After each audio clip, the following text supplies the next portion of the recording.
Hi, everyone. Welcome back to Lisa's Love and Light. Happy Friday to you guys. TGIF.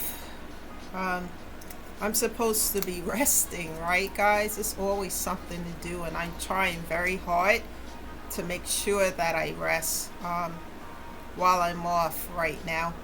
Um, Thank you all for your comments. I love them. Thank you. Thank you for letting me know that these messages are resonating with you guys and helping you. That's so important to me because I talk about ways that I get through this grief, these unexpected challenges, and stuff that happens that they show up when we least expect it. And some of these things can be stressful, guys, problems, situations, unexpected ones, especially. And I've been dealing with a little bit of that this week myself when I'm off and I'm supposed to be just enjoying myself. But I found myself within the last 3 days skipping, hopping, and jumping to handle situations. And one of them, it was really irritating because it was already done. And because, someone said they didn't get A, B, C, or D, or whatever it was, I had to do this thing all over again, which was irritating. But, I'm learning how to get things done so that I can rest because, I always talk about self care. I do that on a daily basis, but I have to turn off devices and just don't answer anything so that I can take care of myself. And guys, if you need to do that as well, because self care is important to your mental and physical health, especially when when you've gone through something so traumatic and stressful. It's so important to take time out because this stresses your body and can create physical illnesses and things like that. So make sure you're taking time out and to clear out the noise, the clutter in your mind or whatever's going on so that you can rest and take care of yourself. Because when you do that, when you come back to a situation, you see things with clarity from a different perspective. It's just like when people work, and they don't take a vacation, they become stressed out, lethargic. It's like a computer that needs to be updated, to clear out all the debris. So make sure you're taking your vacations, you're taking time to rest and take care of yourself. That's a necessity, guys. So I hope you all had a great week. Look forward to the weekend. The weather is still nice. If you have to go out, go out in nature. Take a walk, in a park, go to the beach, do things to uplift your spirit. Music, I always have like some flowers here, music, and I do things also to take care of myself. Laughter is the best medicine for a lot of things, especially when we go through a lot, So, guys, remember also, I'm not a therapist, I'm not a social worker or a counselor. I'm just someone who talks from a space of everything that I've gone through and how I decided and made a choice that I wasn't going to succumb to it no matter what it was, that I was going to overcome it. And one of the key factors that I use as I speak to you guys here is to persevere, fight, crawl through these challenges. Because if you don't, it can overwhelm you. And more importantly, stay in prayer, asking God to help you. That's what I had to do because this is not a one-man show. And when you're at your weakest moment in life, that's when other stuff comes in, all the toxic stuff and etc. It feels like a test, guys.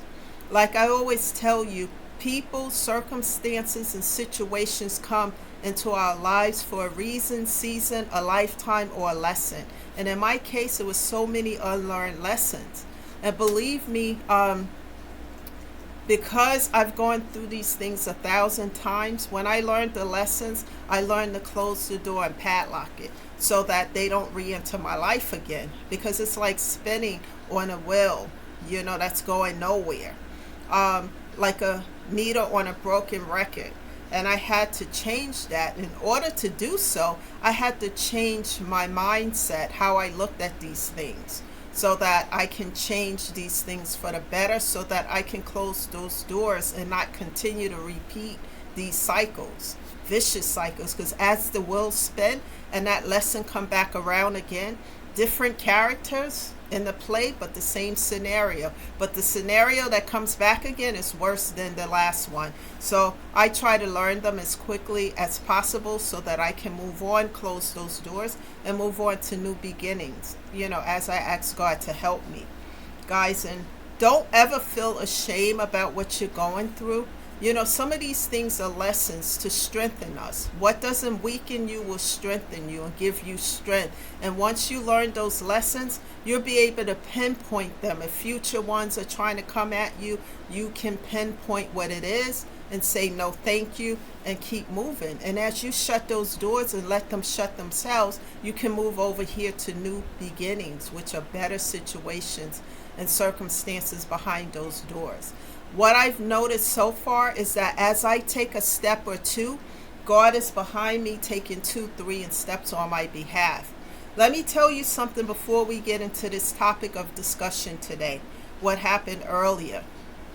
I had to resend something that really irritated me for the third time because it didn't get into the hands of whoever. And so, when you do certified return receipt, you're going to make sure it gets into the hands of who it's supposed to. So this is, spending that time was irritating because I'm on vacation. I'm supposed to be doing other stuff. But, I think I got that cleared up now. But one thing that happened earlier today that I want to talk to you guys about, because some of you might, if you haven't gone through this already, you might go through it. And I want to let you know about it before that happens. I want to give all my listeners a warning about fraud because it's on the uprise right now. I had an email about a fraud situation, something that had to do with a scam. But because I've been through these things in the past, just as much as I've gone through these lessons of unlearned stuff, these things, I deal with them differently. A scam about something, and it had, like, for example, let me give you an example. Let's say you have a bank with I'm just going to make up something, ABC, right? And it's on the ABC logo, and it comes to your email saying that you made a purchase of $850 on today at et cetera time, blah blah, or some nonsense like that. Now that looks suspicious. What? I didn't make a purchase. What are you talking about? And then it displays a number. Call this 1888 or whatever number, right? You can open it and read it. Do not call that number.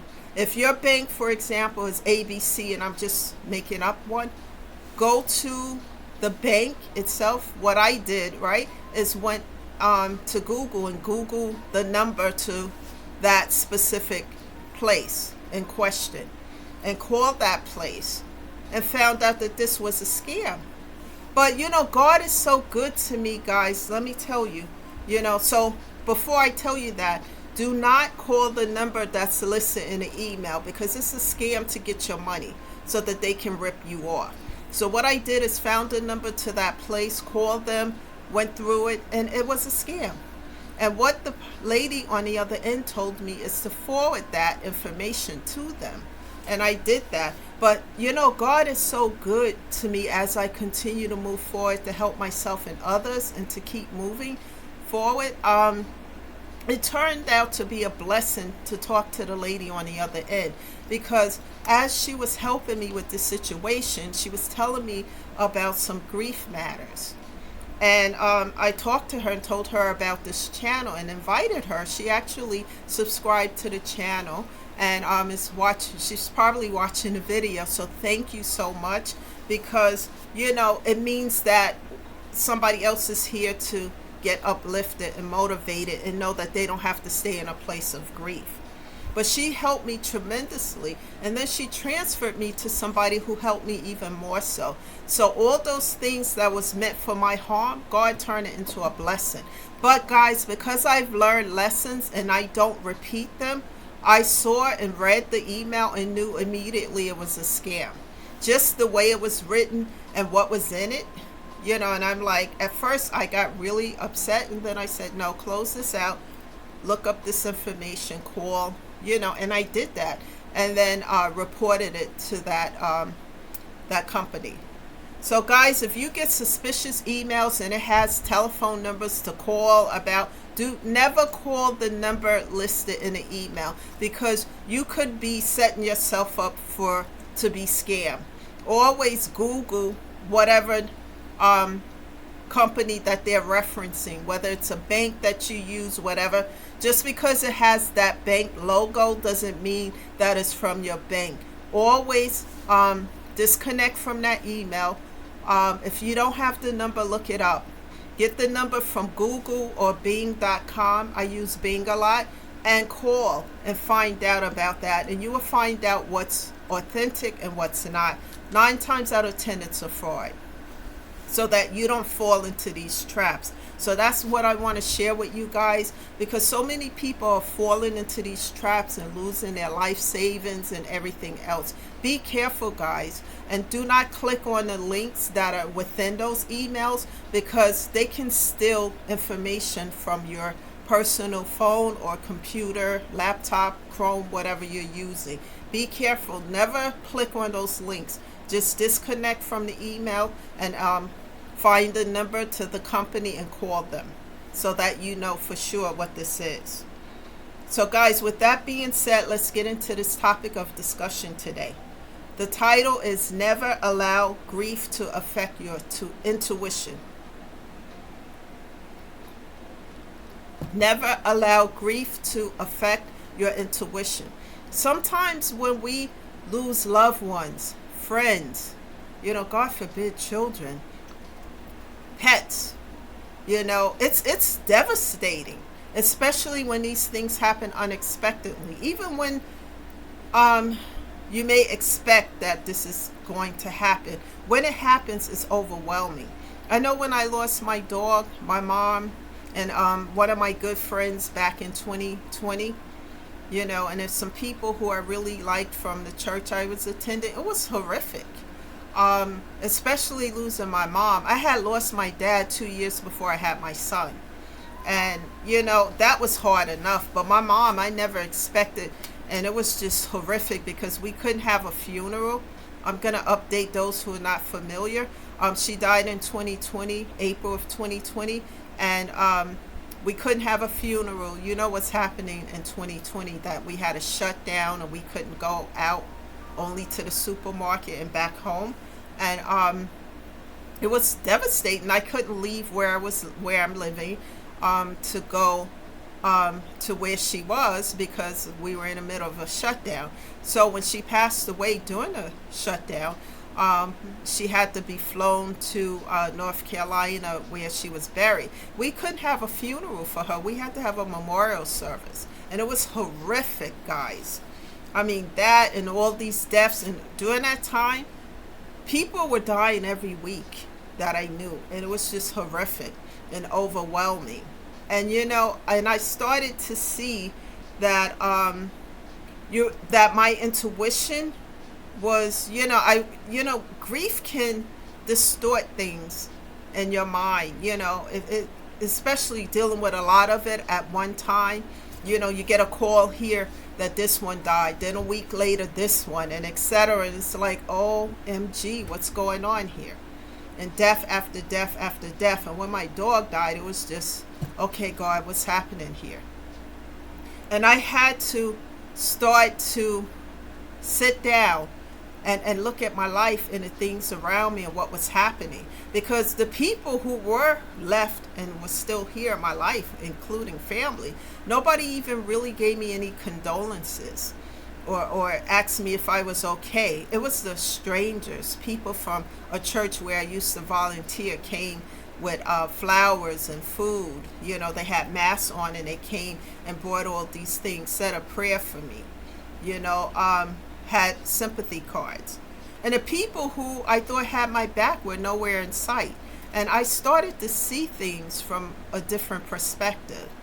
That, you know, I was always there for everybody else, but in my time of need, no one was there for me. I even had a situation where I called an aunt of mine after, probably right after my mom passed away, and I was cursed out, and you know, this argument about a pair of shoes when I was 17 that she brought me, and like, what is this? And so I'm like, you never ever have to worry about me contacting you again.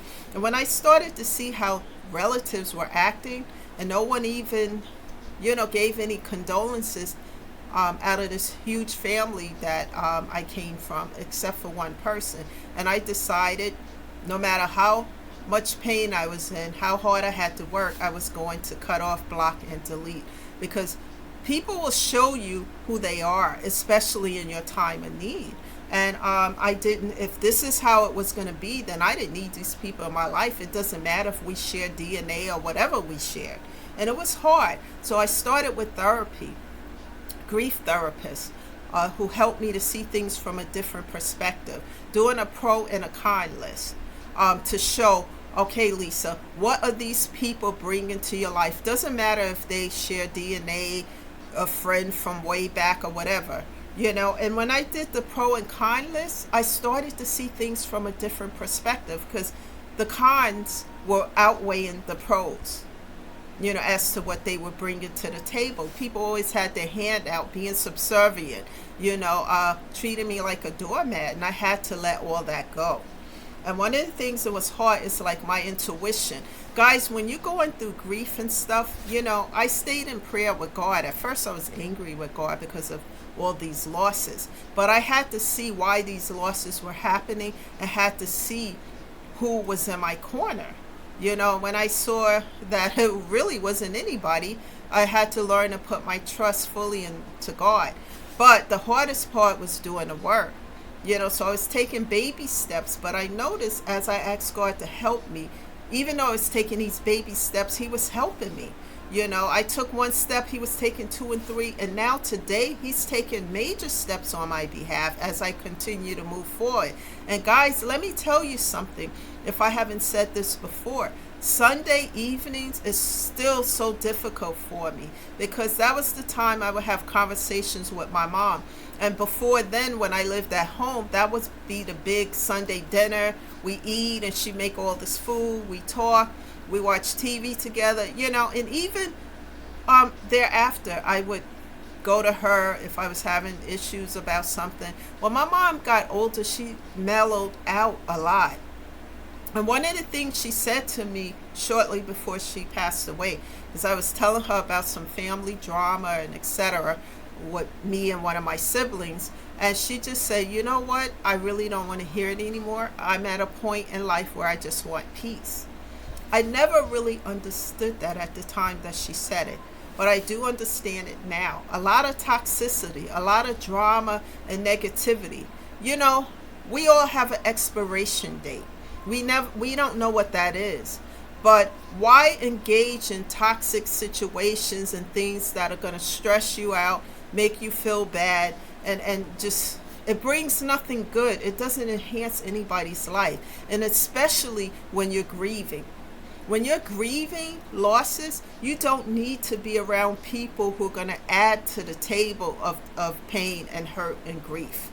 And I had to learn this. And one of the ways I learned it is when my therapist had me to do a pro and con list. And one of the things he kept being redundant about is set boundaries.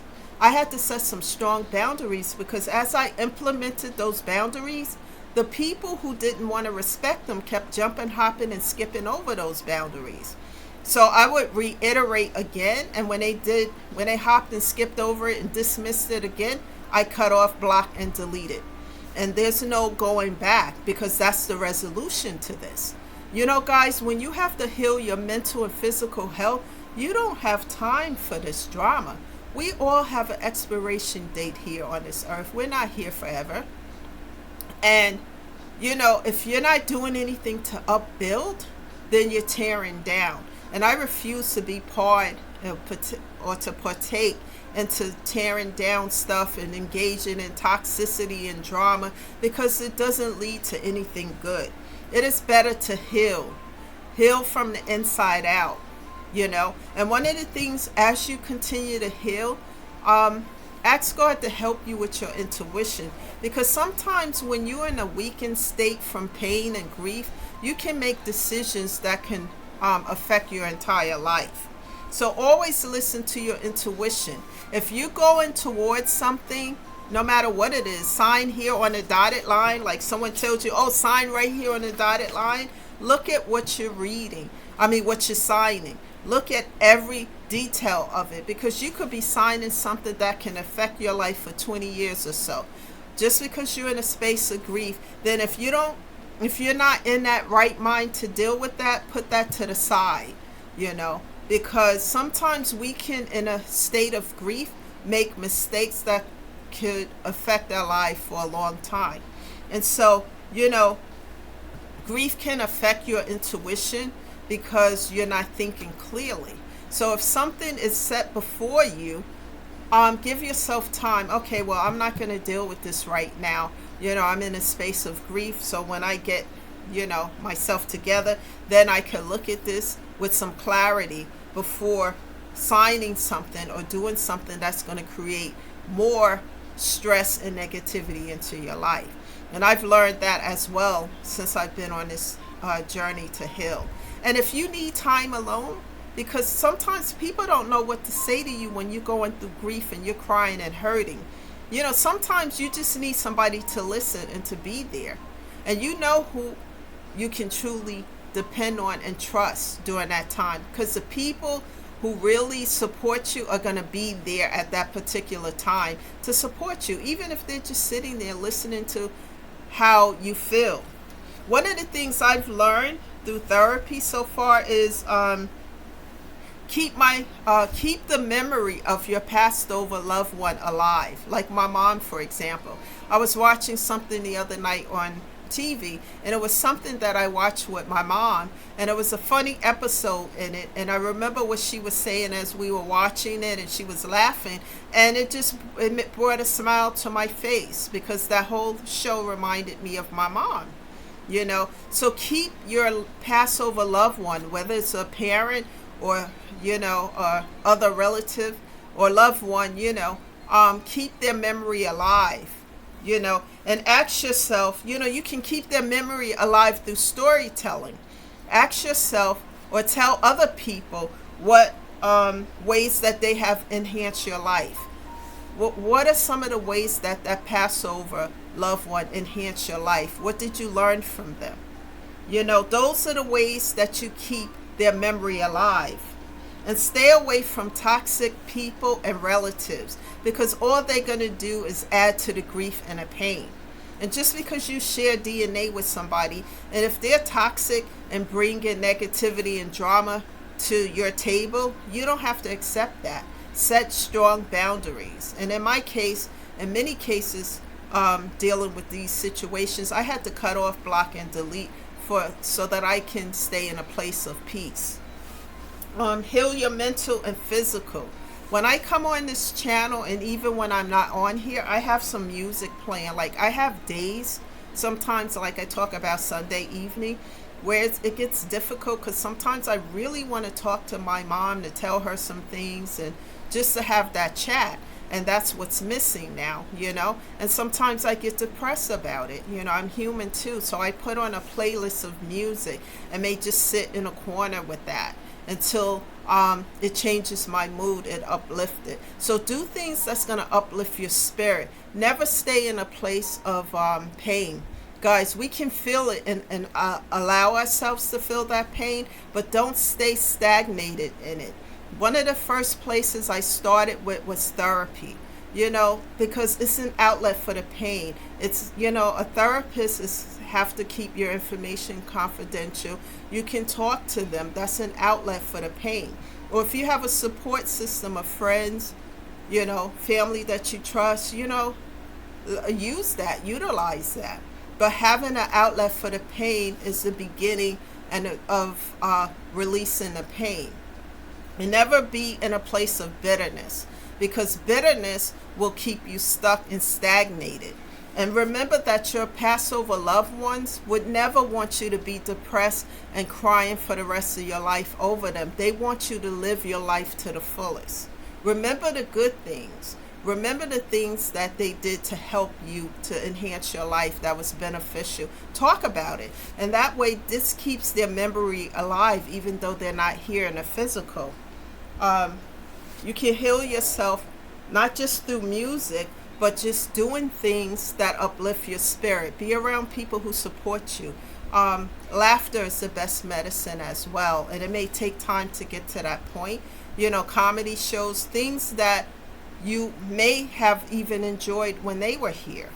But one day at a time, one step at a time, guys. It's not easy.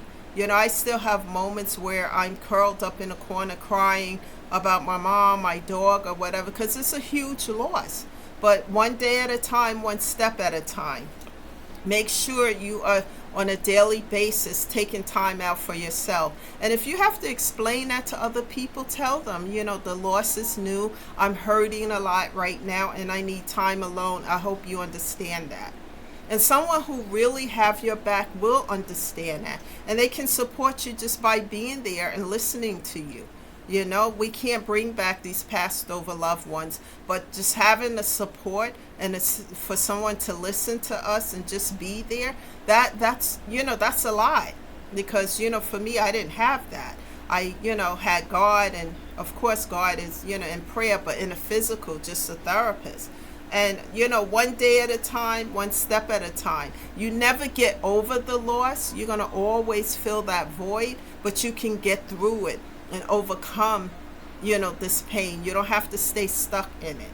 Guys, and then as you start to self-care, you start to self-love, and you start to understand that your Passover relatives would never want you to be in a place of pain for the rest of your life. So one day at a time, one step at a time.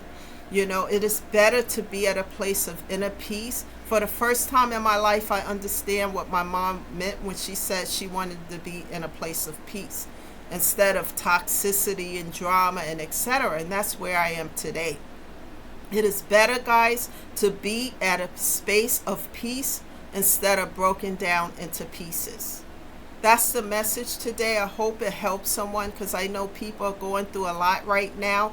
Take in as little toxicity as you can, minimize what you can, and do things to enhance your life. A walk, going to the beach, going to that favorite restaurant, buying that blouse you like. Do things to enhance and uplift yourself. And be around people who support you in what you're doing and who will be there for you. That's the message again today. Guys, go and enjoy this weather. It's not so hot out today, and enjoy your weekend and take time out on a daily basis for self-care. Guys, have a great weekend, and I'll see you again sometime on Monday. Don't forget to subscribe to the channel, because I never have a specific time due to my schedule, but I always show up Monday through Friday. So if you hit the subscribe button, it'll let you know when I'm on live, and you can join me there. Thank you, guys. Again, thank you so much for your support, and I hope this message is going to help someone. Have a great day, guys, and good weekend. Bye for now.